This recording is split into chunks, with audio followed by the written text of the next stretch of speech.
There's a real problem in cybersecurity right now. There's 4,000 vendors fighting to stand out in a big, vast sea of sameness.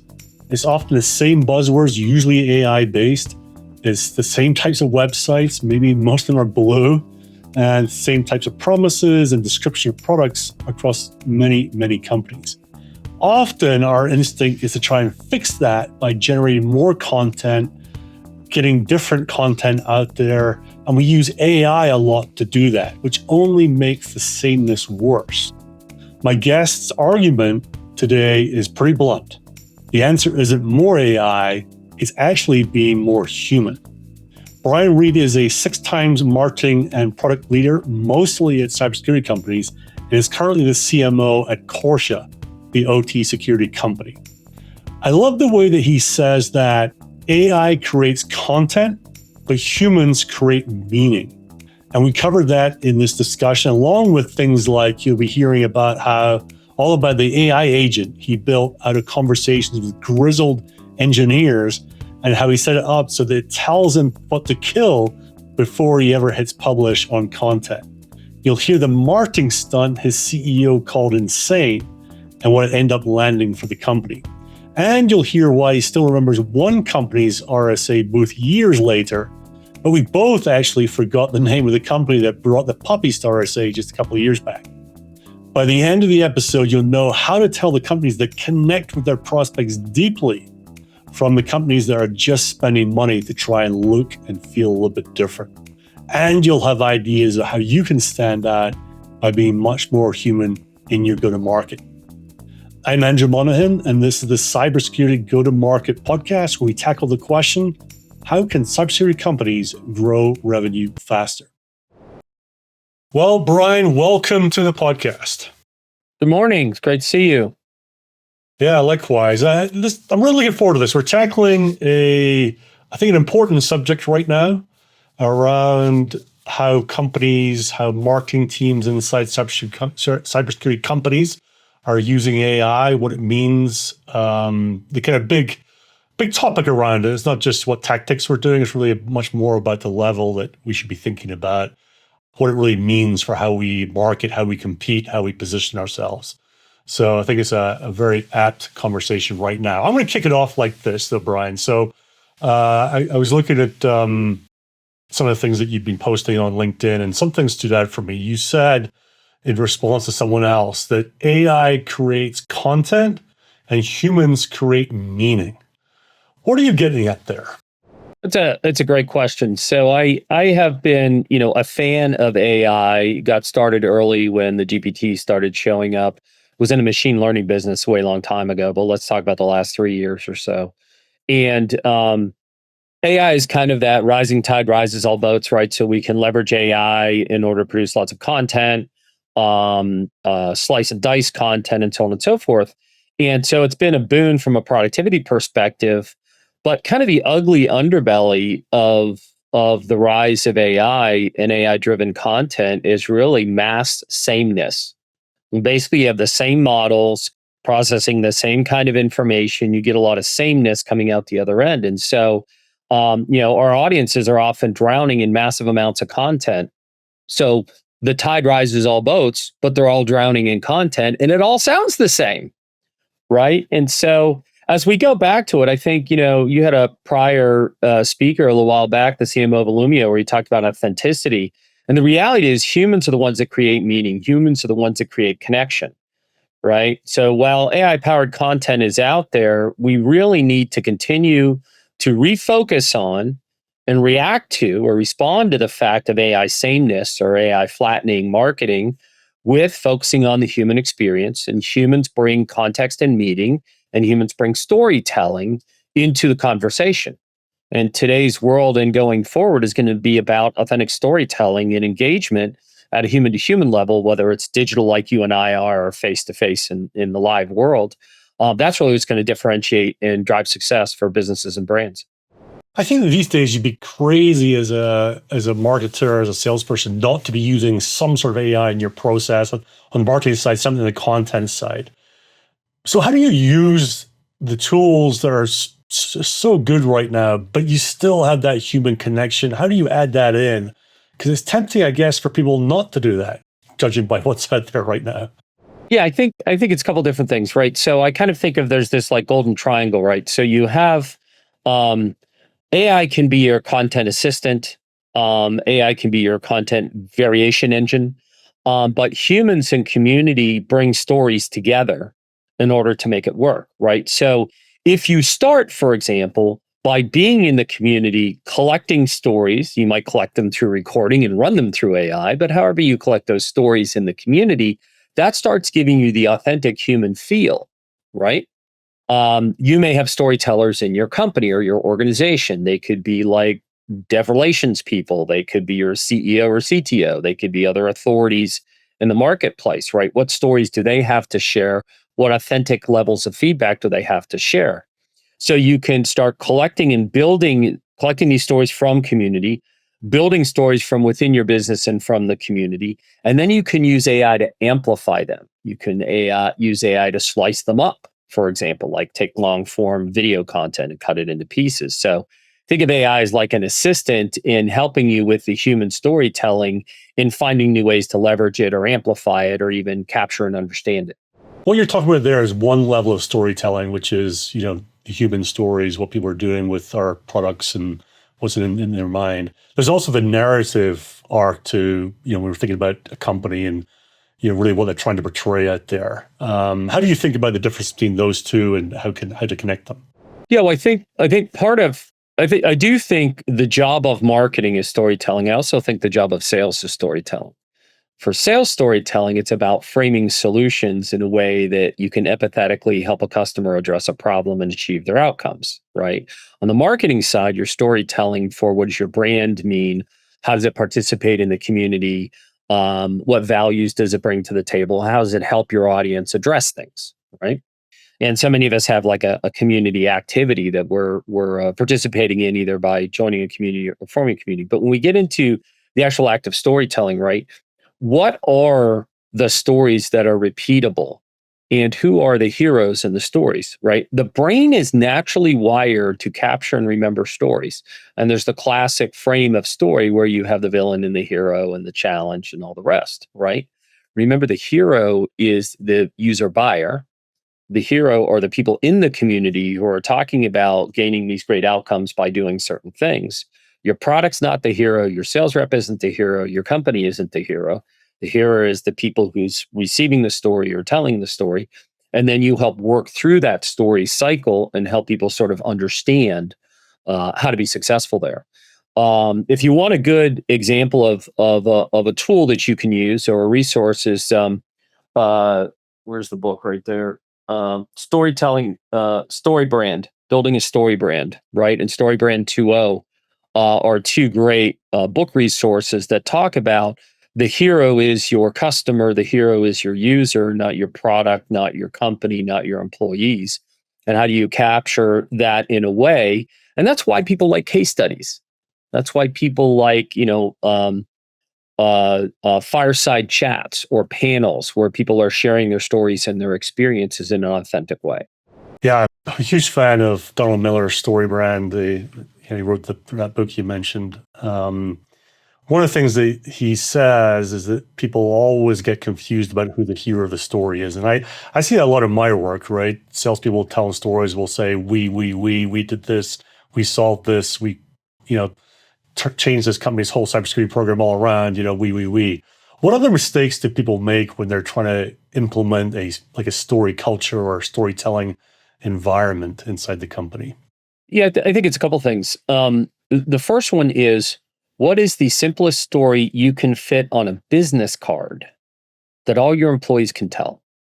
Notice I said business card. You need to be that small. And I don't mean 2-point font, right? Business card, index card, what have you. Like, we kill ourselves and our audience with these big, complicated stories. Full When of, it really full of can wacky words and buzzwords and all sorts of stuff, right? exactly. So the first one is you need something really simple, right? Usually it can be outcome or kind of pain leading in kind of where you start, right? And the villain is a situation. The villain is a challenge you have, right? And then the hero is the person you're talking to. The other thing is, so if the front of the card is the company story, the back of the card should have 1 to 3 really great customer stories you can tell, right? So, and it turns out the front of the card could be driven by a major customer or a pattern in the market, right? But it needs to be really, really simple, really easy to repeat, no 50-cent words, no marketing ease, right? Don't over rotate, right? I think that's the first thing. And to go with that, then of course, is practice, right? So, what are you doing to reinforce everybody's ability to tell that story, right? Really great companies, when you look at Built to Last or other really great companies, typically everybody knows the party line. Everybody is on that same mission, rowing the same direction, have an ability to articulate who the company is, why it's there, what its meaning is, or what its goals are. I think the second thing is to remind what you just said is remind your sales team that it's not we, it's us and them. Right. And so, how do you, when you do sales enablement and training, when you create materials, how do you help them work on their vocabulary and give them lots of little case study examples or use cases that they can use in the context of, we have customers who do blank, we have customers that face these challenges, right? And they achieve these outcomes, by the way, leveraging my products and services, right? And so that's some structuring. So the sales enablement team, product marketing team, should be focused on the we and you and them stories, not the we only stories and the me stories, right? In terms of doing that. The last thing I'll put out there is that one of the best ways to start a sales conversation is with a story, right? So how is your sales team trained, and do they practice by starting with stories? So how would you start a sales conversation with a story? Give us an example. Thanks for having me in today. I just thought I'd give a quick start with a story of a customer I visited last week. We've been working with Company X for about a year. They came to us because their problem was perimeter attacks, that they couldn't figure out how these guys were getting in.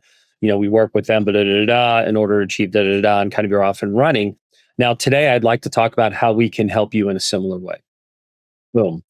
Right. And whether that comes straight out of your case studies, you have an opening slide that's a story, right? That's much better than our agenda today is for blank.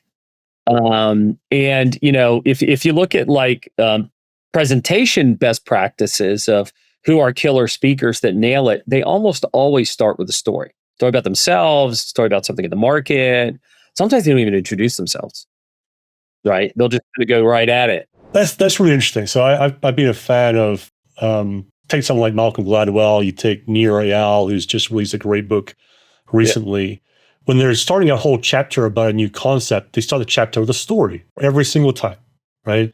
And almost to the point where it's maybe a little bit too much, right? It's like you're onto a new concept because there's a story starts off the section. But it really captures you, right? It draws you in, as opposed to leading with the research, which is boring as anything. And I guess in the sales world, the equivalent is, well, we're the leading company of whatever, and we do this amazing stuff, and we got this much of funding, and gazillion intelligent PhD founders, all the rest of it, right? Well, I think, and I think the key to this, and Malcolm picked that up along with many others, is that the brain is wired to remember stories.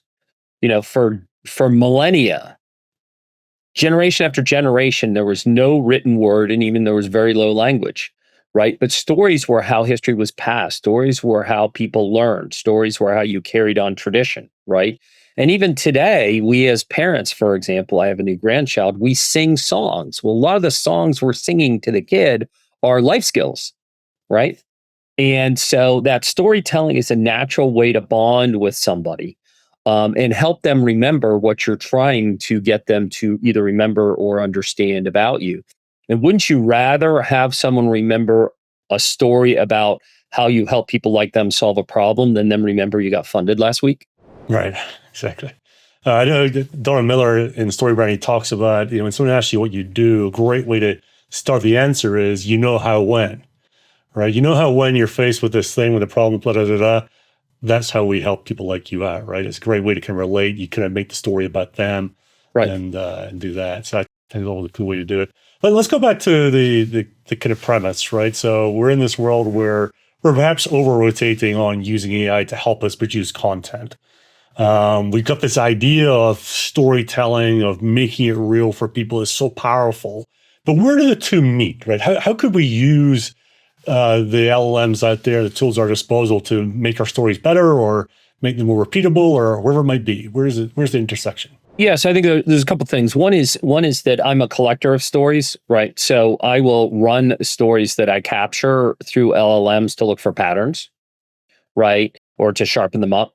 So that's super helpful, right? In the same way you can use an LLM to analyze big buckets of data to identify things, right? You can capture a whole bunch of stories. So, for example, if you've got a call system like a Gong or one of those, obviously there's a whole lot of stuff you can collect. I will often say, would you mind if I record this conversation just so I can make sure I heard you correctly? Most people will say yes, right?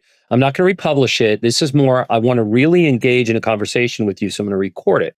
I'm going to use an AI tool to go through the recording. I'll go through their exact words, but also meaning and subtext and how is this related to other stories I've heard and all the rest. So that's one way to use it, is kind of on the capture side. Another way to use it beyond the pattern side is how to take story elements and put them together in a unique way, right? So I've done some really interesting things where I'm like, here's a scattering of 10 stories.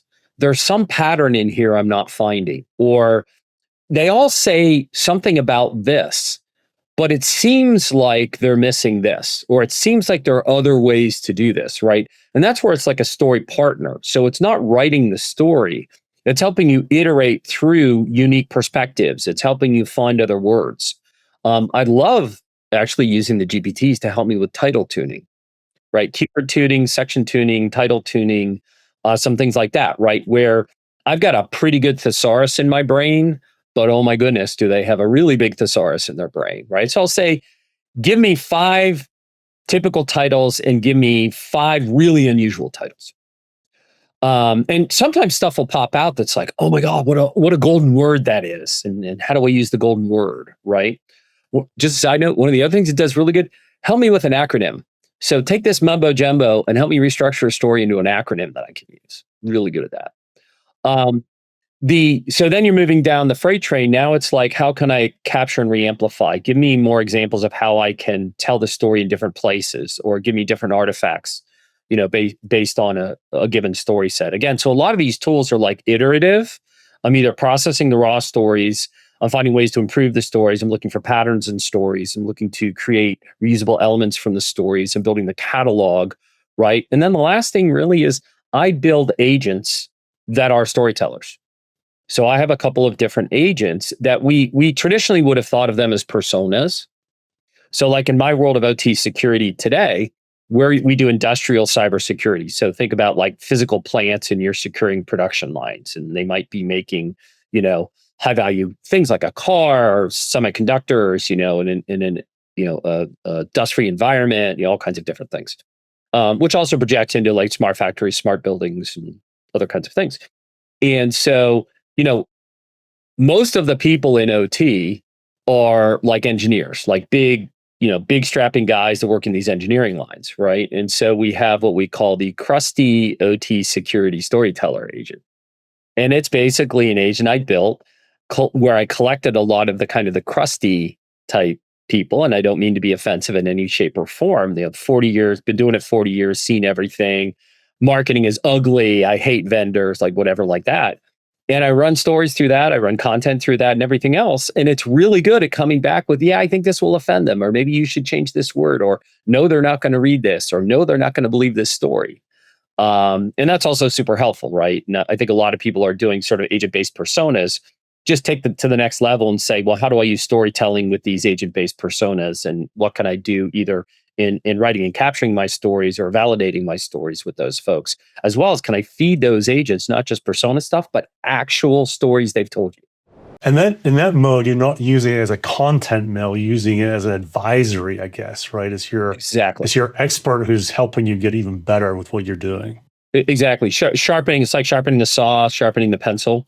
I tend to think of it that way. I don't use it to ideate stories. You want to find stories in the real world anywhere you possibly can. It can help you iterate, refine. Maybe a lot of really good books and movies are like an amalgamation of 4 or 5 stories kind of smashed together to create a new, unique story. And that can be part of where you get to. Like your company story might not be a single story; it might be a collection of stories that come together in a unique way. One of the things I think that this relates to for companies is the fact that we're in this world where there's about 4,000 cybersecurity vendors, not including resellers and all the MSPs and things like that, right?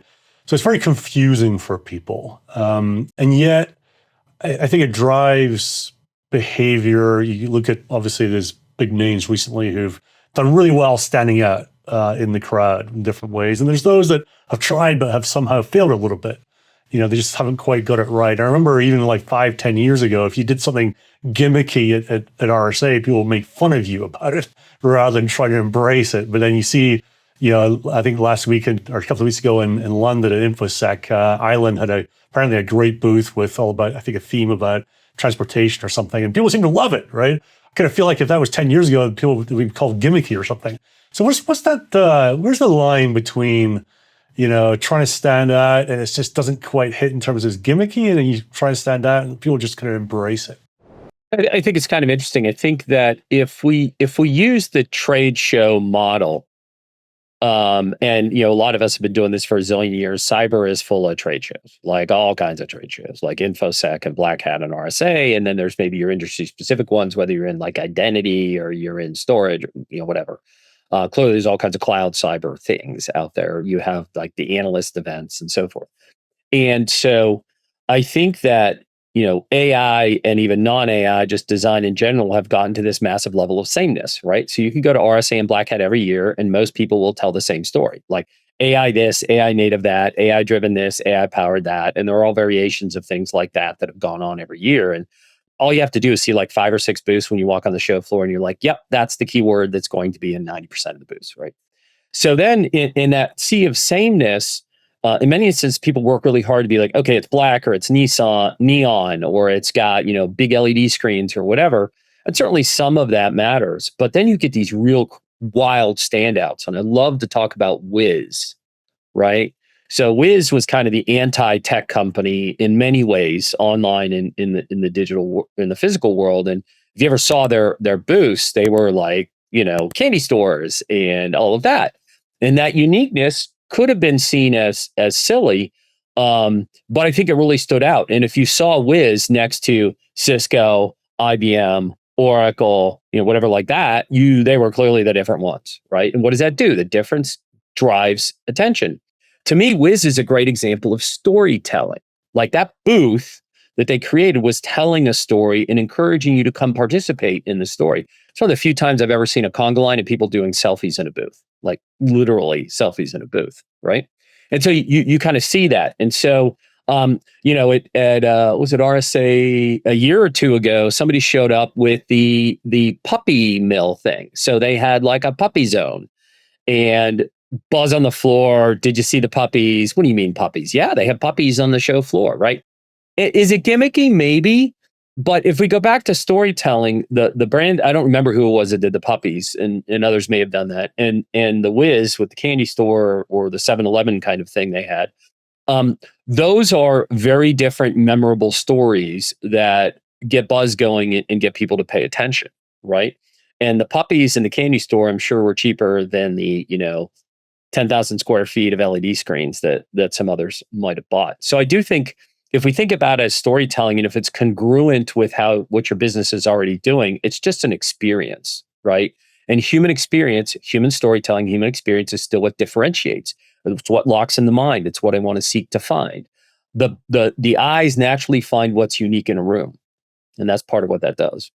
What's interesting though, you mentioned the booth with the puppies. I remember the booth with the puppies, but like you, I don't remember who the company was. But I remember what the Wiz booth was like. I remember what the Island booth was like. I remember the ones that truly, I think, try and embody the narrative, as opposed to maybe just add it on as a bit, I don't know, feel a bit gimmicky. Goats, or there's goat yoga or puppies or whatever it might be. It's like, cool, everyone has fun, but it maybe just doesn't connect quite as well, is probably what I'm thinking. Yeah, I'm with you. I think that because like Wiz and Island were naturally congruent with the brand positioning and the stories they were already telling in the world, they all just lined up, right? It's more similar to what I know about them or think about them, right? In the same way you might have a view of a car or a drink or some kind of food, right? And I think that funny thing, just as a side note, you may have seen that Pizza Hut's coming back in the US. It's coming back because of the in-store experience people remember when they were kids, right? So it's less about delivering pizza now. It's about, sort of going and having that old-fashioned experience in the store. And so one of the keys to storytelling that we're teasing out is that it needs to be congruent always. Like you have your brand essence and all of that. Make sure your storytelling fits in the way that naturally fits your brand. Puppies don't necessarily fit your brand unless you're like, I don't know, Sneak with the dog logo or something, right? Or Data Dog. I guess Data Dog, if they did the puppies, would make sense because it's dog and, like that. So you definitely want, I actually think companies should work hard to be human and unique, but it also needs to be congruent with the rest of their branding, the rest of their storytelling and everything else, and not just sort of a one-time event. It feels like to me that the Israeli-based companies, the cyberstarks, the YL companies have really embraced that idea, right? There's 2 or 3, companies they go to in Tel Aviv, Atrio and Hello, and these are real proper branding agencies that really kind of get how to work with tech companies and make the narrative, congruent and come alive. It feels like to me, maybe you might disagree with this, that we got a lot to learn maybe for the US based, let's say, companies where still is a lot of, someone called it to me, described to me, Series A blue was what they saw on websites with all the buzzwords kind of chucked in there, right? It feels like we've got something to learn there. I think we go through waves of branding and storytelling, right, over the decades, right? So I think all the way back to, so part of my manifesto is AI's flattening marketing, cue the rise of Mad Men. Right. And Mad Men back in the 50s was post-war boom United States, many manufacturers growing, and they're selling on technical features, like how many different washers and dryers can there be? How many different cigarettes can there be? Et cetera, et cetera, et cetera. And Mad Men was really the story about the modern rise of marketing, which is really around unique storytelling through advertising and brand. And, I think that over the years, there have been different concentrations of success in different places, like the Germans, the Brits, some of the Asian work from the modern Asian tigers. There's a whole culture following around Japanese, and manga and characters and things like that. And I definitely think there's some uniqueness coming through in the work coming out of Israel and some organizations. I think there's always this interesting thing. If you're going to go hire a brand or a design agency, do you want to hire them because they have experience in your market or not? Is it actually smart to think about, maybe I want to go pick a consumer branding company because they're going to bring different ideas that don't all look the same, as compared to others? That's always kind of an interesting thing. I think for us in B2B tech to think about is, do I want to go bring a really unique company, right? And so, and might that come from something more consumer because there's a whole more of an edge to consumer, right? But, in the US, we've had some crazy ones too, like Torque. Torque's doing monster trucks and monster drinks and all kinds of stuff, right? So, and that they kind of intended to be unique and different, but that one really took a life of its own, right? If those aren't familiar with Torque, they sponsor monster trucks and hold monster truck rallies and all kinds of stuff, and their graphic and design is very unique and different, but that's enabled them to stand out and grow very quickly in the sea of sameness in their market. I imagine, though, you talk about, I love the idea of going to a consumer branding company, pick the hot standout products in the last 2 or 3 years that have launched and figure out who's behind them and see how you engage with them. I like the idea of what the CMO at Torque was doing as well. Got a lot of buzz going in the industry, but I always think, if you're there as the CMO at a company and you're in a space with 45 other companies and you got a first-time founder, how do you instill the confidence in the founder to actually back this type of stuff? Because this is not the easy thing to do, right? It's not the easy, just do that stuff with more emails and let's try and get some roundtables going or sponsor some lunches or dinners. It's not that. It's very different. So I'm kind of curious how, any advice you have for companies that do want to make that switch how do they have the confidence to go do it? Well, I remember back in the 90s. So I was in database middleware, data warehousing, client server, all of that. And we had deals with almost all the database vendors except for one. And we were working with an agency and we debated very heavily about a couple things to do. And we thought about, should we buy billboards on 101, to get their attention? And there was, a bidding battle for billboards and 101. And at that point, all the relational database vendors were on 101s between San Francisco and Palo Alto and South Bay. And eventually we wound up wrapping, which wasn't a thing you could do then. So we had to figure out how to do it, wrapping a coffee truck. And the coffee truck visited many of these software development companies. And the coffee truck eventually got us a deal. Now, I remember the look on the CEO's face when we proposed to do it. And he's like, you got to be kidding me. And what's it going to cost? Whatever. And the cost wasn't really outrageous. I mean, compared to you could do 4 Wall Street Journal ads for the same cost as doing this. But it's more like, it wasn't really silly. It seemed like a waste of money, kind of in it worked.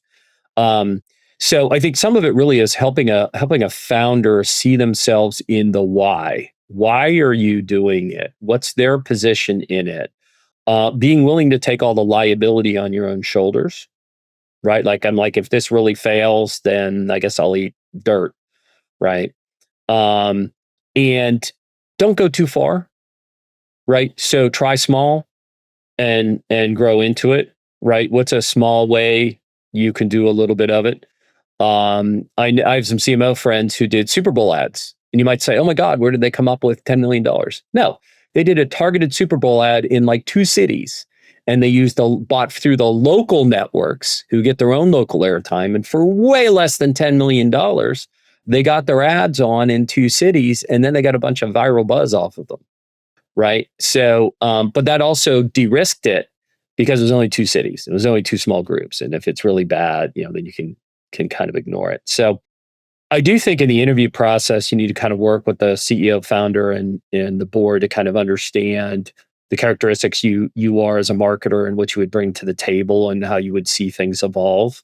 I think having a rich conversation around, sameness versus uniqueness, and where uniqueness comes from and distinction comes from can be part of it.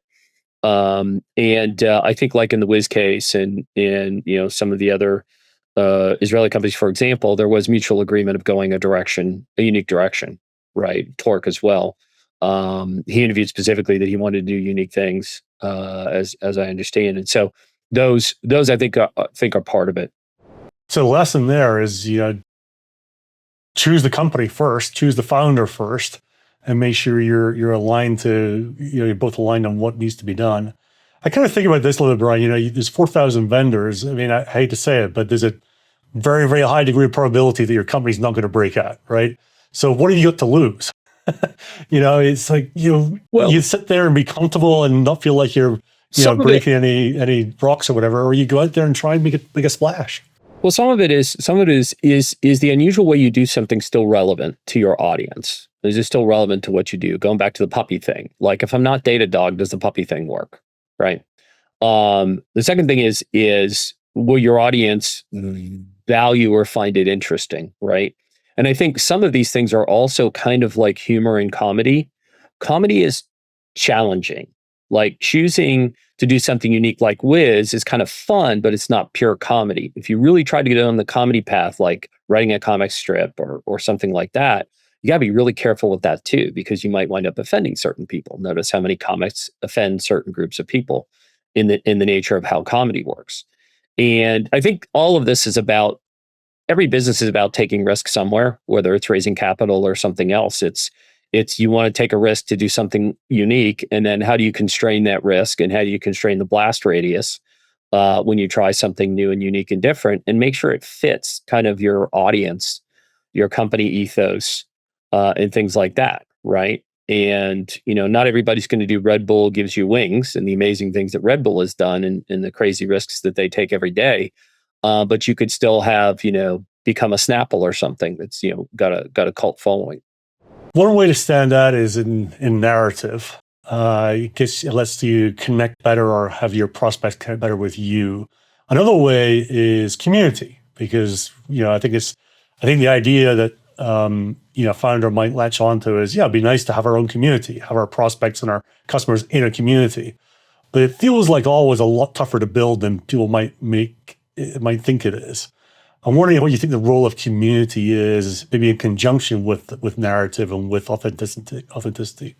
Yeah, I think I've got a post I'm going to be publishing in a little while that talks about community. I've had a lot of people ask me and spoken at conferences about community and community building and community participation. So we kind of tend to think about there's three kinds of community out there, right? So the first community is something that already exists, right? So it's community of practice, and it's hopefully already got its active mechanisms, right? The second one is then the first one's a big community, like people who are doing internet, people who are building Java, for example. And I was there at the birth of Java, and that was a wild ride. I mean, Sun got it started, but the Java community just kind of took over, and Sun kind of held on for dear life, as it were, and helped shape it. But to a large extent, the community really drove it. Silicon Valley drove the Java growth really hard. The second one is a smaller community of practice, like I'm in OT security. It's a small community. There's a few thousand people, right? The third one is build your own. Build your own is really, really, really, really hard. And so most organizations, dream of having their own bespoke community. Maybe there's a community of CISOs or a community of users or whatever. And I think we should think about, user group is a good idea, but be careful about trying to build a community independent of your user group that's your own. Where community can be really successful is where the world changes and you have people looking for news, information, and training. Java is a great example. The Java community grew because people were starting to build internet browser apps, and Java showed up, and you kind of had the Microsoft stack, you had the pure HTML, and you had the Java stack. And people were seeking, what is this stuff? What's the tech? How can I, build web apps? How can I build, new software and what have you? And the community just grew up, and some really great things happened. In the DevOps and DevSecOps evolution, where I had another opportunity on community, the community of practice was DevOps engineers, developers, and security teams trying to figure out how to deliver software faster in a repeatable way. We had new CI/CD platforms and other technologies that were making that happen. And so around that, there's a group that Derek Weeks and Mark Miller and I happen to be a part of it, formed something called All Day DevOps. It was 24 hours of online community presentations and trainings from practitioners in the community. And, Mark and Derek got the forum set up to do it. First year, there was maybe 1,000 people. Second year, there was like 5,000. Third year was like 25,000. Fourth year was like 80,000. And it grew because, in the same way Java grew, it grew because people needed to learn. And people wanted to share the new things that they were learning, right? So if you're thinking about community in your world, first thing to think about is there any established community I can come and be a very participant actor in? In my last company, I was very active in OWASP for application security.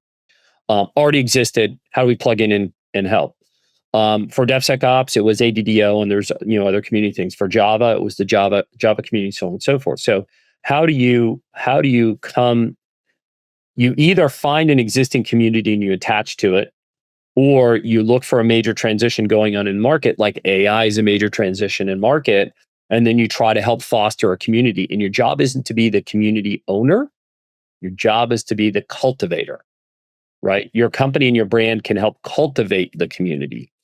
And it's never about lead gen. Never, ever, ever, ever, ever is community about lead gen. It's brand building and giving to get. So the people in the community don't want to feel like they're the fodder, right? Right. They want to feel like they're getting value, and not there's not going to be an email next week from some SDR saying I saw you in the community, right? Exactly right. And if you're in the dev world and you have DevRel people, right? They're in the community, they're teaching, they're showing, they're sharing, they're providing tools, whatever, right? That builds your brand, that builds your visibility. Communities grow where people give. And they're healthy when new people come in and are welcomed, and they see the value, and those people grow in their skills and they become givers, right? And the whole thing cycles, right? And that's, I think, really, really where we need to think about it. So if you're thinking about community, first one is there an established one you can attach to and really give to get? And then the second one is there some massive change going in the market where you can facilitate, coordinate, enable community development of knowledge sharing. And then the third one is the highest risk one is there actually a community you can build yourself that's your own? I feel like with all those, there's a significant investment or commitment from the company because it's not something you do in a few months, right? It's got to be a long-term play. How do you advise people that that's the way to get going? That's the way to think about it. That's how to justify this to the CFO or the CEO. It's the right thing to do. Yeah, I think today we don't argue about whether we should have a website, right? Like every business has a website. And every business has a social media team. So if we just sort of think about marketing standards of practice, right? So community should just be a standard of practice in marketing. And CMO needs to help the C-suite understand that. They may need to work with them individually one-on-one to help them understand it. They need to show examples of it, show examples of other companies being successful through it, right? Explain the economics of community, right? Community spending, let's just say you hire 2 DevRels and then you produce content and you spend $1 million a year and you're a $100 million company. That can be a really cheap investment for lead gen. It's not lead gen.